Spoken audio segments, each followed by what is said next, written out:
welcome to the deep dive. We're really thrilled you decided to join us today because we have some incredibly compelling and urgently important material to unpack. Yeah, absolutely urgent. Right.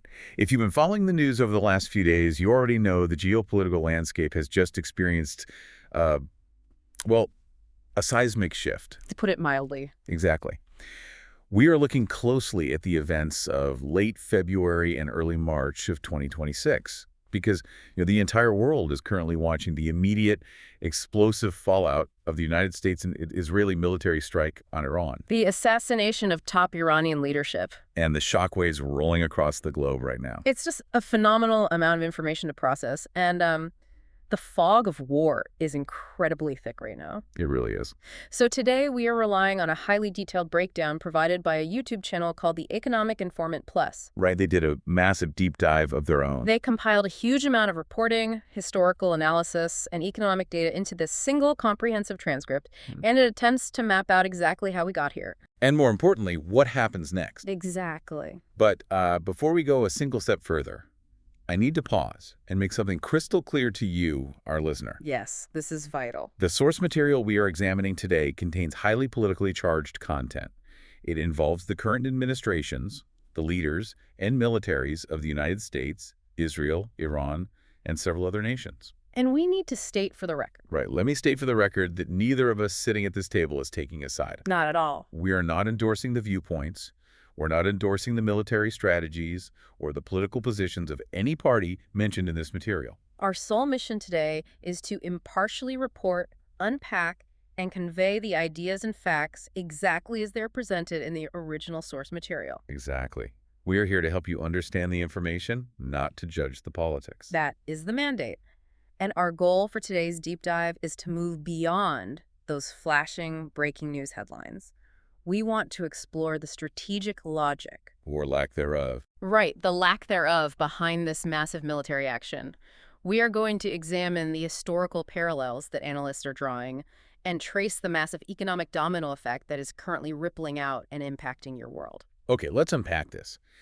To really understand the trap that the source suggests the U.S. and Israel might have just stepped into, we need to rewind the clock. We're going back 23 years. Right, back to March 26, 2003. Imagine the scene here. It's about 6 days into the American invasion of Iraq. The U.S. Army's 101st Airborne Division is pushing toward Baghdad. But they hit a wall. They are literally struck in the mud about 30 miles southwest of Najaf. The weather is terrible. There's a massive sandstorm grounding their helicopters. And they're facing unexpectedly fierce asymmetrical resistance from Iraqi guerrilla fighters. It's this grueling, frustrating, deeply uncertain situation. And in the middle of that frustration, there is a Washington Post journalist and military historian named Rick Atkinson. He's embedded with the division. Yeah, he walks up to the commander's tent, waiting to speak with the man in charge. And that commander is General David Petraeus. And this is where the famous interaction happens. Right. Atkinson and Petraeus are standing outside the tent. Petraeus hooks his thumbs into his bulletproof vest, looks at the journalist, and asks a question that would become legendary. He just asks, "Tell me how this ends." Tell me how this ends. And then, leaning into the grim irony of the moment, he sarcastically adds a reference to 8 years and 8 divisions. Yeah. Now, I know there's some heavy historical context behind that specific joke. Can you break that down for us? What's fascinating here is the deep historical weight behind that specific phrase. That 8 years and 8 divisions line is a direct reference to advice given by General Matthew Ridgway all the way back in 1954. 54. Wow. Right. Ridgway bluntly told President Eisenhower that if the U.S. wanted to support French forces in South Vietnam, it would cost them 8 years and 8 divisions. And Eisenhower's administration famously ignored that underlying warning. Completely ignored it, leading to a disastrous 2-decade U.S. involvement in Vietnam and the loss of over 58,000 American lives. And Petraeus didn't just casually know that trivia. It was the defining focus of his academic career, right? Exactly. He wrote his 1987 Princeton PhD dissertation specifically on the lessons of the Vietnam War. Wow. The core thesis of his life's work was that the American military paid a devastating price in Vietnam, a price that stripped the armed forces of their dignity and resources for a decade. So the ultimate takeaway that Petraeus was applying to the Iraqi desert in 2003. And that our source is applying directly to Iran in 2026. Right, is this terrifyingly simple truth. Starting a war is incredibly easy. but controlling its path and actually ending it once the fire is lit. That is almost impossible. And that warning seems to have been completely ignored on February 28th, 2026. It really does. Let's look at the source material detailing the launch of Operation Epic Fury. The U.S. and Israel executed a sweeping, massive attack on Iran. And purely from a tactical standpoint, the execution was staggering. Yeah, CIA intelligence managed to pinpoint a highly secretive gathering taking place in a government complex right in the heart of Tehran. They shared that intelligence with Israel, and the resulting strike was devastatingly precise. It successfully assassinated the Iranian Supreme Leader Ali Khamenei. It also took out the commander of the Islamic Revolutionary Guard Corps, Mohammad Pakpour, Defense Minister Aziz Nasserzadeh, and several other top-tier military and intelligence officials. On paper, as a tactical military operation, it was a massive display of superiority. but the source material highlights that the atmosphere behind the scenes at the Pentagon leading up to this was incredibly tense. Extremely tense. We get a very detailed picture of the current chairman of the Joint Chiefs of Staff, General Dan Keane. Right. Normally, top-secret war planning of this magnitude happens in a highly fortified room at the Pentagon known as the tank. But General Keane refused to use it. He was terrified of leaks. Terrified and deeply concerned about the massive scale of what an attack on Iran would unleash, specifically the potential for mass American casualties. So he held secret meetings in his personal office. Just brought in senior officials from the Army, Navy, and Air Force one by one. Yeah, just to keep it off the radar. And that internal hesitation is crucial context for how this operation was greenlit. If we look at Keane's predecessor, General Mark Milley, the contrast is stark. The transcript cites Peter Baker and Susan Glasser's book, The Divider, right? Yes, which details how Milley actively and repeatedly confronted President Trump back in 2020 to prevent a war with Iran. Milley explicitly told advisors that launching unprovoked attacks would make them war criminals. He even traveled to Jerusalem in late 2020 to directly warn Israeli Prime Minister Benjamin Netanyahu against inciting a conflict. But General Keane took a drastically different approach. Right. According to the reporting, Keane actively avoided a direct clash with Trump. He simply didn't want the confrontation. By stepping back and avoiding that fight, he essentially allowed Operation Epic Fury to proceed. But that tactical victory masks a massive strategic problem. What was the actual goal of dropping those bombs? The stated goal from both Trump and Netanyahu is absolute regime change. They want to overthrow the Iranian government entirely. And to illustrate that, right as the attack began, Trump released a video statement directly addressing the Islamic Revolutionary Guard Corps and the Iranian police. He demanded they lay down their weapons and surrender. Yeah, and he used the phrase "tahom shud," which our source translates roughly to Persian for "it is finished" or "it is over." A demand for absolute capitulation. He promised them immunity if they surrendered and death if they didn't. The source notes Trump seemed to genuinely believe this would play out, just like the capture of Venezuela's Nicolas Maduro earlier in January of 2026. And the analysts cited in the transcript argue that this comparison is a catastrophic miscalculation. Why is that? Well, historian Ann Applebaum points out a glaring logical flaw in that demand for surrender. There is literally no one on the ground in Iran for the IRGC to surrender to. Oh, wow. In Venezuela, you had a parallel opposition government waiting in the wings. In Iran, there is no organized, armed opposition ready to take the keys to the state. That makes sense. Furthermore, Fareed Zakaria references the famous military theorist Karl von Clausewitz, reminding us that military power must be tethered to a clear, achievable political goal. Right. As Zakaria bluntly put it, bomb and hope is not a strategy. Bomb and hope. It's like kicking a hornet's nest and just assuming the hornets will politely relocate to a new tree. It completely ignores the reality on the ground. Exactly. And here's where it gets really interesting. The American and Israeli assumption seemed to be that taking out the supreme leader would cause the entire Iranian regime to instantly crumble. Much like we saw with Gaddafi's Libya or Assad's Syria. Right, but the source quotes analyst Ali Hashem, who shatters that assumption entirely. The Iranian system is not a fragile dictatorship built on a single personality cult. Not at all. It is a highly decentralized, heavily redundant system. They have institutions specifically built into their constitution to ensure continuity if their leadership is wiped out. You don't need to memorize their organizational chart, but you should understand the function of bodies like the Guardian Council The Assembly of Experts. and the Expediency Discernment Council. These are interlocking committees designed like an unkillable corporate succession plan. If the top guy disappears, The next layer automatically absorbs his power without missing a beat. The system is built to flex, absorb the blow, and operate on institutional autopilot. And the proof of that resilience came terrifyingly fast. You would think losing your supreme leader and your top generals in a single fiery strike would paralyze a nation for days, maybe weeks. While they scramble to figure out who is in charge. Exactly. I mean, in a previous conflict, it took you around 18 hours to formulate a response.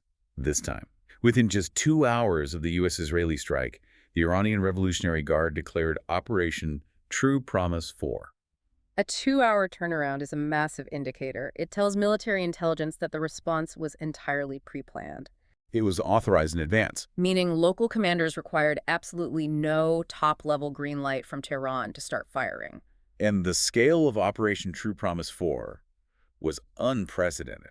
Iran didn't just fire ballistic missiles and drones at traditional U.S. military bases or Israeli defense targets. They deliberately expanded the map. They targeted civilian and economic infrastructure.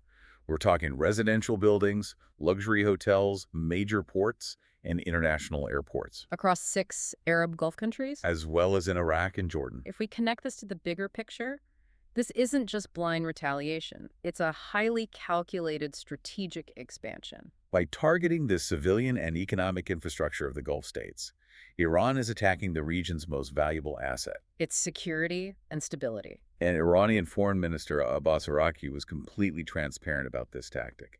The explicit goal is to create so much panic and economic pain in neighboring countries that those countries are forced to aggressively pressure the United States and Israel to stop the war. It's a brutal leverage play. It is. And I want to pivot to the immediate fallout of that strategy because this brings us directly to you listening to this deep dive right now. You might be wondering, okay, this is a massive military conflict happening thousands of miles away.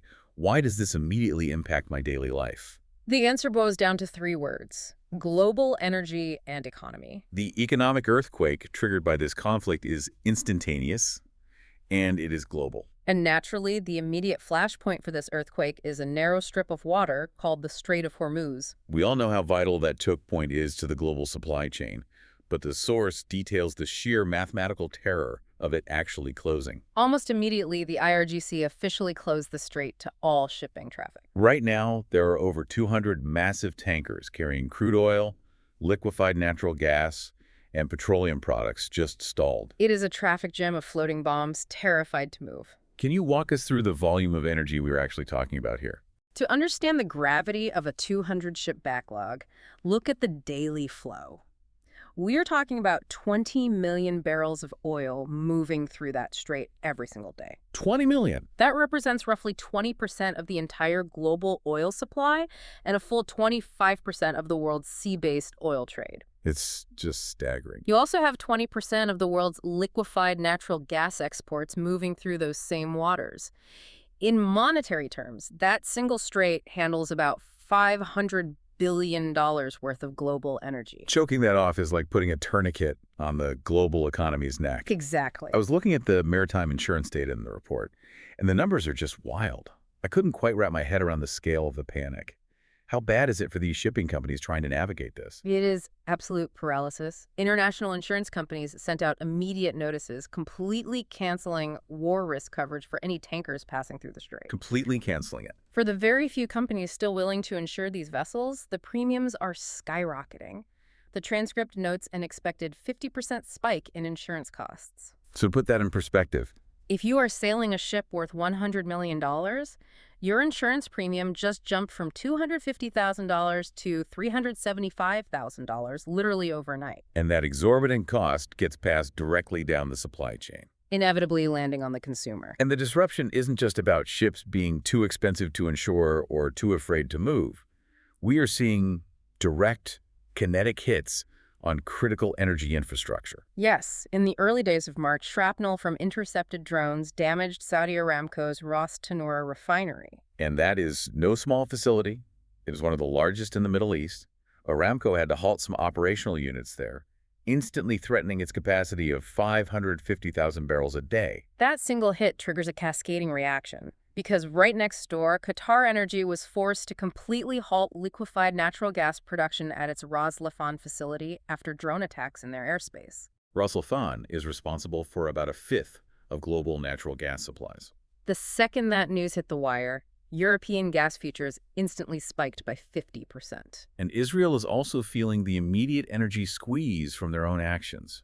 Knowing that Iran would likely target their offshore gas platforms in retaliation, Israel proactively shut down natural gas extraction at the Leviathan, Tamar, and Karish fields. Which is a huge economic blow. Right. I understand shutting off the valves halts their economy, but why do it proactively? They had to close the valves to prevent irreversible catastrophic damage. If a working pressurized gas platform is hit by a missile, it turns into a massive fireball that destroys the infrastructure completely. It would take years and billions of dollars to rebuild. Right. By shutting them down safely, they preserve the equipment, but the economic cost is immediate. Israel instantly halted its gas exports to Egypt and Jordan. Spreading the energy crisis even further across the Mediterranean. So what does this all mean for the region? Can't the Gulf states just route their oil around the Strait of Hormuz using existing infrastructure? The short answer is no. They are effectively trapped. Trapped. There are a couple of bypass pipelines that exist on paper. Saudi Arabia has the East-West pipeline that moves crude to the Red Sea, and the UAE has the Habshan-Fujairah line that bypasses the strait entirely. Okay, so why not use them? The fatal flaw in relying on these pipelines is simple geography. They are still sitting well within the range of Iran's massive arsenal of drones and ballistic missiles. Oh, of course. An Iranian Revolutionary Guard advisor explicitly stated they would aggressively target the enemy's oil pipelines to prevent any alternative exports from the region. So there is no safe workaround. The bottleneck is absolute. Absolutely. Let's look at the final grim assessment provided by the source material.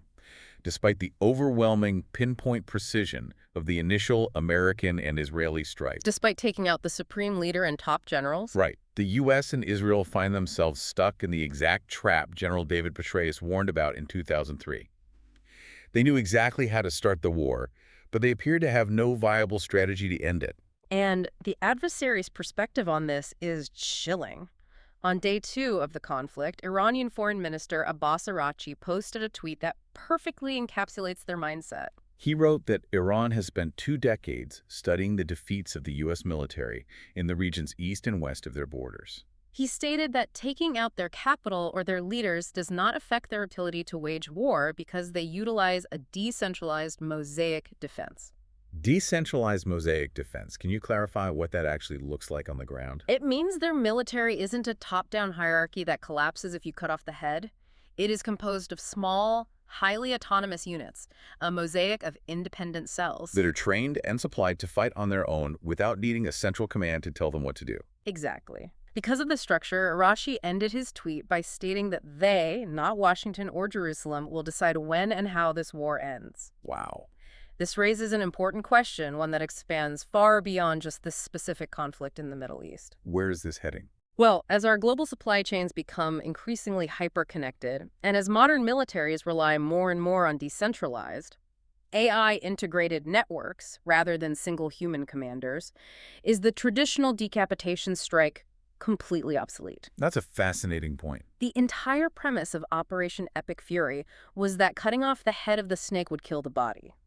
But in the future, will taking out a top general or a political leader matter at all when the military system itself is designed to fight on autopilot? Are we entering an era where wars cannot be won by assassinations because the war machine no longer requires a human operator to pull the trigger? It's something we really need to think about. That is a deeply unsettling thought to leave on, but an incredibly vital one to consider as we watch this historic event unfold. Thank you so much for joining us on this deep dive. We hope this breakdown helped you see past the headlines and understand the massive historical, strategic, and economic gears turning beneath the surface. Keep questioning the narratives, keep analyzing the data, and above all, stay curious. Take care, everyone.